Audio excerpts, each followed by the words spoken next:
नमस्कार साथियों, मैं आनंद प्रकाश पांडे एन मिश्रा क्लासेस में आप सभी का स्वागत करता हूं।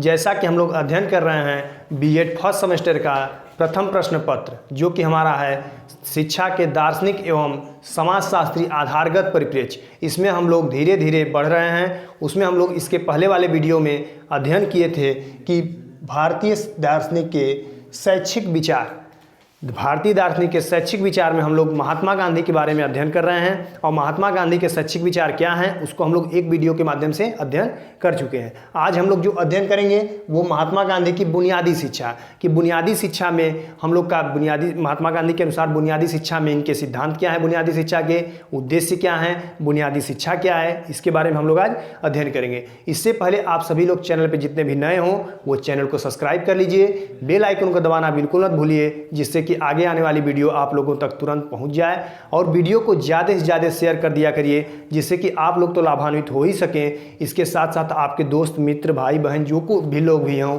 वो लोग भी इससे लाभान्वित हो सकें। तो आइए देखते हैं कि महात्मा गांधी के अनुसार महात्मा गांधी जो है उनकी बुनियादी शिक्षा में क्या है उनकी बुनियादी शिक्षा। तो आइए देखिए इनकी बुनियादी शिक्षा महात्मा गांधी के अनुसार बुनियादी शिक्षा क्या है। तो देखिए कुछ पॉइंट के माध्यम से आपको बताया गया है। देखिए क्या है कि संपूर्ण शिक्षा किसी आधारभूत शिल्प अथवा उद्योग पर आधारित हो। महात्मा गांधी ने बताए थे, महात्मा गांधी के अनुसार क्या है कि कोई भी हमारी जो शिक्षा हो इस अनुसार से शिक्षा दी जाए कि हमारे शिल्प अथवा उद्योग पर आधारित हो। कोई न कोई हम उससे कोई न कोई अपना उद्योग कर सके, कोई न कोई अपना काम कर सके, ऐसी शिक्षा दी जानी चाहिए। अगला देखिए क्या है कि शिल्प का चुनाव बच्चों की योग्यता और क्षेत्रीय आवश्यकताओं के आधार पर किया जाए। जो बालक जैसा हो, जिस योग्य हो उस अनुसार उसको, तो शिल्प का चुनाव, जैसे शिल्प जो उनका है, शिल्प कला उद्योग धंधे जो हैं वो ऐसे शिल्प कला हो, ऐसे उद्योग हो, उनका ऐसा चुनाव किया जाए बच्चों का उनकी योग्यता के अनुसार कि बालक जिस योग्य क्या हो उस अनुसार उनको पाठ्यक्रम उनका हो, उस अनुसार उनको सिखाया जाए। तो योग्यता और क्षेत्रीय आवश्यकताओं के आधार पर किया जाए। वो जिस क्षेत्र के हों, जैसे क्षेत्र हो वैसा उनका भाषा होना चाहिए, उस क्षेत्र का उनको क्या नाम है शिल्प, मतलब जिस उनको उद्योग करना चाहिए। ऐसा नहीं कि पता चले वो किसी और वहाँ पे जिस चीज़ की ज़रूरत हो वो चीज़ मिलता ही ना हो और उसी चीज़ का वो उद्योग कर लें, तो कहीं ना कहीं उनको क्या पड़ेगा, वो महंगा पड़ेगा। आगे देखिए क्या है तीसरा पॉइंट कि शिल्पों की शिक्षा इस प्रकार दी जाए कि उसे बच्चे जीविकोपार्जन कर सके। जो शिल्प की शिक्षा इसलिए दी जानी चाहिए कि कोई भी बालक अपना जीविकोपार्जन कर सके। जीविकोपार्जन मतलब मैं आपको बताया भी था कि कोई भी जीविकोपार्जन, जैसे आप कोई काम अपना कर भी रहे हैं, जैसे हम ये पढ़ाई भी कर रहे हैं और किसी को पढ़ा भी रहे हैं, हम कुछ पैसे भी अपना अर्न कर रहे हैं और दूसरा अपनी भी पढ़ाई कर रहे हैं, मतलब दोनों काम आप कर सकते हैं। कुछ आप और अपनी आर्थिक व्यवस्था भी आप सही हो, जीविकोपार्जन से मतलब ये है, और आप अपनी अगर पढ़ाई करना चाहते हैं तो आप पढ़ाई भी करना चाहते हैं, पढ़ते भी रहिए। अगला देखिए क्या है कि शिल्पों की शिक्षा में आर्थिक महत्व के साथ साथ उसके सामाजिक एवं वैज्ञानिक महत्व को स्थान दिया जाए।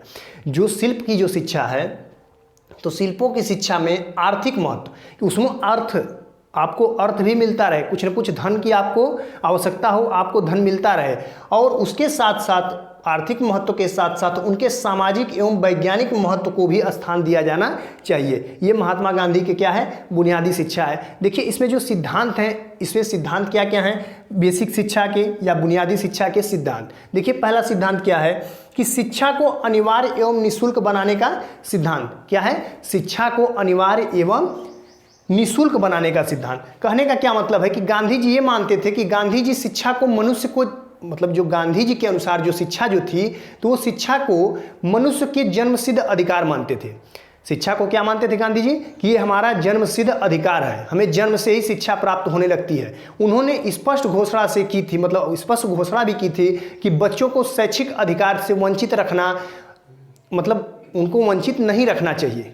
महात्मा गांधी के अनुसार क्या था कि बच्चे जो हैं उनको शिक्षा से वंचित नहीं रखना चाहिए, उनका अधिकार है, जन्मसिद्ध अधिकार है कि उनको शिक्षित बनाना चाहिए, उनको शिक्षा देनी चाहिए। उन्होंने सर्वप्रथम इस बात पर बल भी दिया था कि राज्य में 7 से लेकर के 14 वर्ष के आयु वर्ग के सभी बच्चों को अनिवार्य शिक्षा एवं निःशुल्क शिक्षा देनी चाहिए। कितने साल से कितने साल के बच्चों को, 7 से लेकर के 14 साल के बच्चों को प्राथमिक शिक्षा की व्यवस्था करनी चाहिए। कैसी शिक्षा, निःशुल्क शिक्षा करनी चाहिए। दूसरा पॉइंट देखिए आपका क्या है कि शिक्षा को आत्मनिर्भर बनाने का सिद्धांत। जो शिक्षा हमारी हो उसको हम आत्मनिर्भर बनाने का सिद्धांत। इसका कहने का क्या मतलब है कि जो भी शिक्षा हो वो आत्मनिर्भर हो, उस पर बालक क्या हो, आत्मनिर्भर हो। जैसे कि गांधी जी ने अपने सार्वभौमिक, अनिवार्य और निःशुल्क प्राथमिक शिक्षा का प्रश्न था और उस समय राज्य के पास इनकी व्यवस्था करने के लिए साधन नहीं थे कि बच्चों को पढ़ा सकें, बच्चों को शिक्षा दे सके, ऐसी व्यवस्था उनके पास था नहीं।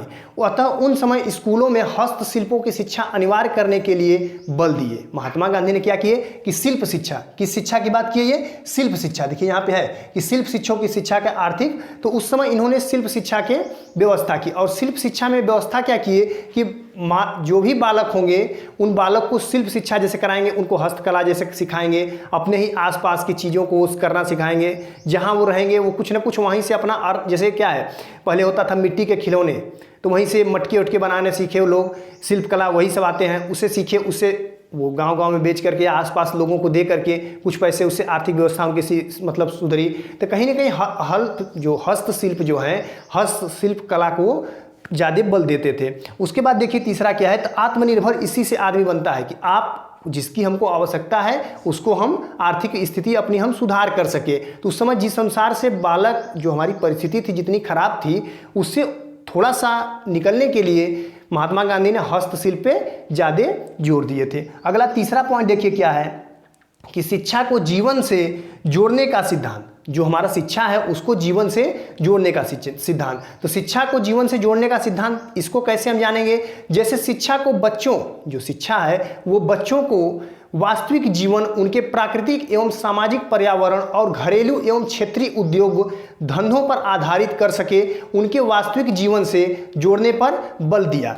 क्या किए थे कि सामाजिक पर्यावरण और घरेलू एवं क्षेत्रीय, जो आसपास के जो घरेलू जो उद्योग जो धंधे होते थे उस पर उन्होंने क्या किए थे, ज़्यादा बल दिए थे। तो आगे देखिए चौथा पॉइंट इसमें क्या है कि शिक्षा को हस्त कौशल पर केंद्रित करने का सिद्धांत। शिक्षा को हस्त कौशल, हम आपको पहले बताया कि महात्मा गांधी के अनुसार कई प्रकार के हस्त कौशल को उन्होंने बताया था। जैसे पहला क्या था कि बच्चों को क्रयिक श्रम का महत्व बताते थे कि बच्चों को श्रम करना चाहिए, क्या करना चाहिए, परिश्रम करना चाहिए, श्रम करना चाहिए। दूसरा क्या बताए थे कि बच्चों को स्वावलंबी बनाना चाहते थे। महात्मा गांधी क्या करना चाहते थे, बच्चों को स्वावलंबी बनाना चाहते थे। उन्होंने जीविकोपार्जन के लिए योग्य बनाना चाहते थे कि बच्चा अपने से जीविकोपार्जन कर सके।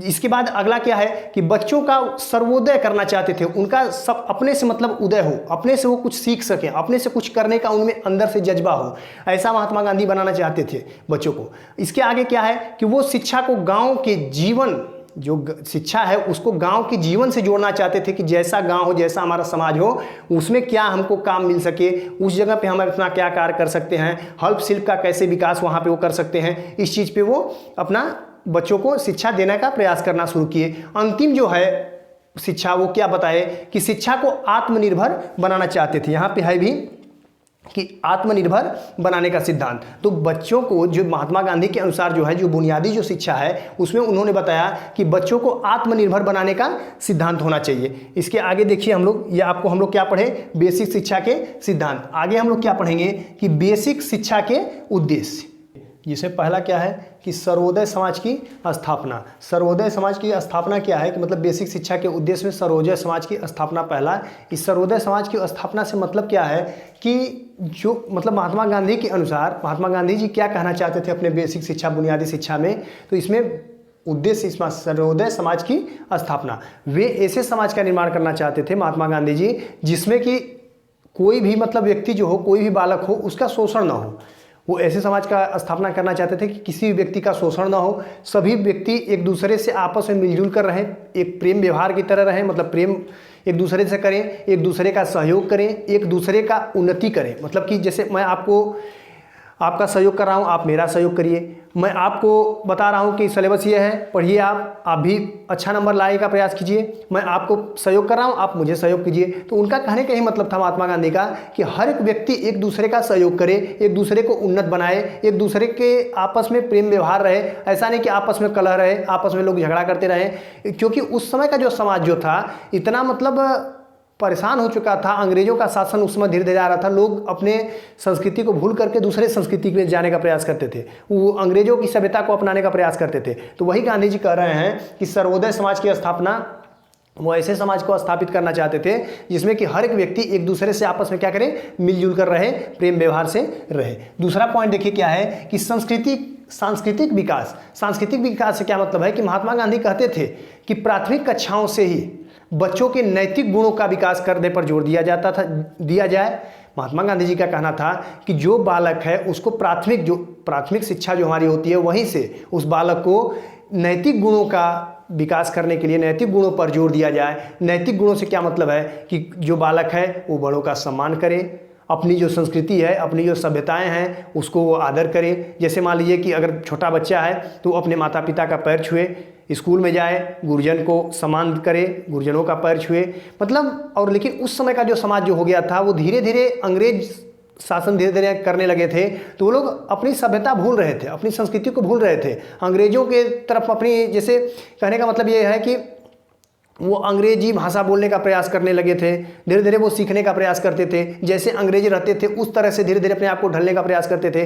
तो गांधी जी का जो कहने का मतलब उनका जो कथन था कि ऐसा शिक्षा होनी चाहिए, ऐसी बुनियादी शिक्षा लाई जाए जिससे कि हमारे समाज का जो बालक हो, यहाँ का जो बालक हो, वो अपनी शिक्षा ऐसी शिक्षा ग्रहण करे कि अपनी सभ्यता, अपनी संस्कृति में वो ढले, वो नैतिक गुणों का विकास हो उसके बालक का। तो इसीलिए कहा जाता है कि इस शिक्षा को प्राथमिक शिक्षा में ही, प्राथमिक कक्षाओं में ही इसका विकास करना चाहिए, नैतिक गुणों का विकास होना चाहिए। अगला देखिए तीसरा पॉइंट क्या है कि व्यावसायिक विकास। व्यावसायिक विकास से क्या मतलब है कि व्यावसायिक विकास, बेसिक शिक्षा के उद्देश्य में व्यावसायिक विकास से क्या मतलब है कि यह हस्तकौशल, इसका हस्तकौशल देखिए कहीं होगा शिल्प कौशल, हाँ शिल्पों की शिक्षा में आर्थिक, तो इसी तरह शिल्प कौशल जो है वही हस्तकौशल पर ज़्यादा जोर दिए। हस्तकौशल और उद्योग में सीखने के बाद कुछ अपनी जीविका कमा सके। बालकों को ऐसा शिक्षा देनी चाहिए कि उसमें हस्तकौशलों का विकास हो, उससे हस्तकौशल आदमी सीखने के बाद उसमें क्या करें, उद्योग सीखने के बाद बच्चे अपना जीवन कमा सके, अपना जीविकोपार्जन कर सके, आर्थिक स्थिति अपनी धीरे धीरे क्या करें, सुधार कर सके। और उससे मुक्ति पाने के लिए, जैसे आप उस समय की जो परिस्थिति थी बहुत जटिल होती जा रही थी, आदमी खाने के लिए नहीं मिलता था, तो गांधी जी का वही कहना था कि ऐसी चीज़ें सिखाई जाए और ऐसी बुनियादी शिक्षा लाई जाए जिससे कि बालक अपने आप को कुछ करके कुछ अपना कमा सके, अपना जीवन यापन कर सके। हस्तकला में जैसे देखिए यहाँ पे है भी हस्तकौशल एवं उद्योग। हस्तकौशल उद्योग में जैसे कढ़ाई बुनाई करना सीख जाए, मिट्टी के बर्तन बनाए उसको बेचे, दिया जो आजकल त्योहारों में आप देख रहे हैं। धीरे धीरे अब क्या है, अब तो लोग मोमबत्ती जलाते लगते हैं, क्या नाम है, एक कोई चाइनीज जो आ रहा है झालर, उसको लोग प्रयास कर रहे हैं। तो कहीं ना कहीं गांधी जी का कहना था, वो सब तो अब आने शुरू हो गया ना, पहले तो ये सब चीज़ें था नहीं। तो गांधी जी का बुनियादी शिक्षा यही था कि कहीं ना कहीं बालक ऐसा काम करे, ऐसे जीविकोपार्जन के लिए ऐसा शिक्षा अपनी ग्रहण करे जिससे कि आसपास जो हमारे वस्तुएं हैं उसी से वो कुछ करे और करके उसी को सीखे और सीखे वैसी शिक्षा और उसी से अपना जीविकोपार्जन कर सके। जैसे क्या है, मिट्टी ले लीजिए, मिट्टी लेके दिया बनाते थे, दिया बना करके दीपावली बेच रहे हैं, या फिर उस समय दीपक जलाते थे। तो इससे क्या हुआ, कुछ ना कुछ तो भाई आर्थिक स्थिति थोड़ी सी शायद सुधर ही सकती थी। तो वही कहने का मतलब व्यावसायिक विकास दिया था। अगला देखिए क्या है कि नागरिकता का विकास। नागरिकता का विकास से क्या मतलब है कि राष्ट्र, जो हमारा महात्मा गांधी के अनुसार नागरिकता का विकास से क्या मतलब है कि जो भी बालक हो, जो भी व्यक्ति हो, वो अपने राष्ट्र के प्रति वो क्या हो, व्यक्ति नागरिक कहा ही जाता है। अपने राष्ट्र का, जैसे अगर हमारा भारत देश है तो हम भारत के प्रति अपना भारत का राष्ट्रीय नागरिक तो हैं ही, लेकिन उसके साथ साथ राष्ट्र के प्रति हमारी नागरिकता जो है, हम इतने राष्ट्र के नियमों का पालन कर सके। हम ऐसा ना हो कि हम भारत में रहते हैं और भारत की ही बुराई करें, ऐसा नहीं करना चाहिए। तो उनका यही कहना था कि अपने राष्ट्र के प्रति वो सजग रहे, राष्ट्र के प्रति वो जितनी भी अपने आप को कर सकता है देश सेवा, उतना उसको करना चाहिए। अगला देखिए क्या है कि आध्यात्मिक विकास। पांचवा पॉइंट क्या है, आध्यात्मिक विकास। आध्यात्मिक विकास से मतलब क्या था कि गांधी जी क्या कहना चाहते थे, वो शिक्षा। गांधी जी का कहना था कि शिक्षा से मेरा तात्पर्य बालक और मनुष्य के शरीर, मन, आत्मा का सर्वांगीण विकास हो सके। आत्मा का, मन का, इन सभी चीज़ों का क्या हो सके, सर्वांगीण विकास हो सके, वो पूर्ण रूप से अपने आप को विकास हो सके। तो इसी से उन कहने का क्या मतलब था कि सर्वोत्कृष्ट विकास हो सके। और इससे यह स्पष्ट होता है कि गांधी जी का आध्यात्मिक विकास करने के लिए करना चाहते थे कि किसी भी बालक का, किसी भी बच्चे का सर्वांगीण विकास हो, उसका आध्यात्मिक विकास हो। अगला देखिए क्या है कि बेसिक शिक्षा की पाठचर्या। कि बेसिक शिक्षा जो हमारी है, जो बुनियादी जो शिक्षा है, बुनियादी शिक्षा कोई बेसिक शिक्षा कही जाती है, तो बेसिक शिक्षा जो है उसमें पाठचर्या क्या होनी चाहिए, क्योंकि आप सिद्धांत पढ़ लिए, उद्देश्य पढ़ लिए, कहीं ना कहीं उसी से आपको क्लियर हो जा रहा है, लेकिन पाठचर्या के भी बारे में जान लीजिए कि पाठचर्या कैसी होनी चाहिए। तो पाठचर्या कैसी होनी चाहिए? हस्त कौशल एवं उद्योग, हस्त कौशल एवं उद्योग, वो अपने हाथ से कुछ बना सके और अपना उद्योग कर सके, अपने कुछ कार्य वो कर सके। जैसे हस्त कौशल एवं उद्योग में जैसे कुछ चीज़ें क्या आ जाती है, कताई बुनाई, कताई बुनाई का कार्य आ जाता है, कृषि का कार्य आ जाता है, क्योंकि उस समय क्या था, कृषि था। हमारी आज भी भारत हमारा कृषि प्रधान देश है, तो कहीं ना कहीं कृषि से हमें सबसे ज़्यादा उपज होती है, सबसे ज़्यादा हम कृषि से अपना उद्योग धंधे अपना हम कर सकते हैं। तो कृषि कर सके, कोई कला, जैसे हमें अगर पेंटिंग करने का शौक़ है, हमें पेंटिंग आ रहा है, तो हम पेंटिंग करके अपने उद्योग को आगे बढ़ा सकते हैं। मिट्टी का, जैसे मैं बताया कि मिट्टी के बर्तन बना करके, मछली पालन जो है क्या है, मछली पालन भी लोग, मतलब अपने आसपास, कहने का ये मतलब है कि वो बेसिक शिक्षा पे इसलिए वो जोर दिए कि अपने आसपास जो कुछ भी है उससे वो अपने आप को शिक्षा ऐसी देनी चाहिए कि वो अपना ही कुछ सीख कर सके और कुछ उसी से अपना उद्योग कर सके, अपना जीविकोपार्जन करने के लिए वो तैयार हो। एक बार इसका पूरा आप लोग स्क्रीनशॉट ले लीजिए। देखिए अगला क्या है कि मातृभाषा व्यवहारिक गणित। इसका कहने का मतलब क्या है कि बालक को ऐसी शिक्षा देनी चाहिए जो उसके मातृभाषा हो, जो आसपास जो उनका भाषा जैसा हो उसी भाषा में उसको शिक्षा देनी चाहिए। व्यवहारिक गणित का उसको ज्ञान देना चाहिए, जैसे अंकगणित हुआ, जोड़ घटा उसको आना चाहिए, वो भाग गुणा कर सके, कि आसपास जो कुछ भी मतलब उसको करना हो, जैसे उद्योग धंधा ही करना हो तो पैसा जोड़ सके, ऐसा ना हो कि पता चले को पैसा ही ना जोड़ सके। तो यही कहने का मतलब है कि अंकगणित के बारे में उसको जानकारी हो सके, व्यवहारिक गणित जो होती है उसके बारे में वो जानकारी रख सके। अगला देखिए क्या है कि सामाजिक विषय, सामान्य विज्ञान के बारे में कुछ सामान्य जानकारियाँ जो होती हैं उसके बारे में उसको जानकारी हो सके, उसको सामान्य विज्ञान जो है उसके बारे में जानकारी हो सके। अगला क्या है कि संगीत और चित्रकला, संगीत के बारे में भी बुनियादी शिक्षा उस पर जोर देता है कि संगीत पे भी क्या होना चाहिए, उस पर संगीत भी वो जान सके, संगीत भी सीख सके। चित्रकला जैसे है, चित्रकला बना सके, अपनी पेंटिंग बना सके, पेंटिंग बनाएगा तो उसके आप क्या करेगा कि पेंटिंग अपना बहुत रुपयों में बिकता है पेंटिंग, तो वो अपना पेंटिंग बना करके उसको वो बेच सकता है। अपनी वो क्या है, हमारी संस्कृति ही है। पेंटिंग क्या है हमारी, आज तक जो भी विरासतें हैं वो हमारी क्या है, संस्कृति ही है। तो कुछ ऐसी भी पेंटिंगें पहले के लोग बनाते थे जो कि आज भी वो हैं, आज भी हमें वो संस्कृति के रूप में दिखाई देती हैं। तो वही कहने का मतलब है कि बेसिक शिक्षा की पाठचर्या इस तरह की वो बेसिक शिक्षा थी। तो आगे हम लोग आज क्या पढ़े कि भारतीय दार्शनिक के शैक्षिक विचार और उसमें महात्मा गांधी की बुनियादी शिक्षा। ये कौन सा था, ये पार्ट 2 के नाम से ये रहेगा, ये पार्ट 2 है। इसके पहले हम लोगों ने महात्मा गांधी की जो शैक्षिक विचार जो थे वो क्या क्या थे, उनके सिद्धांत क्या थे, उनके उद्देश्य क्या थे, उसके बारे में हम लोगों ने अध्ययन कर लिए हैं। आज हम लोगों ने इसके बुनियादी शिक्षा के बारे में महात्मा गांधी जी के अध्ययन किए हैं। तो आप लोग चैनल पे जितने भी हों वो ज़्यादा से ज़्यादा वीडियो को शेयर कर दीजिए, और भी लोग उससे आप लोग के भाई बहन जो भी दोस्त मित्र हों वो भी लाभान्वित हो सकें।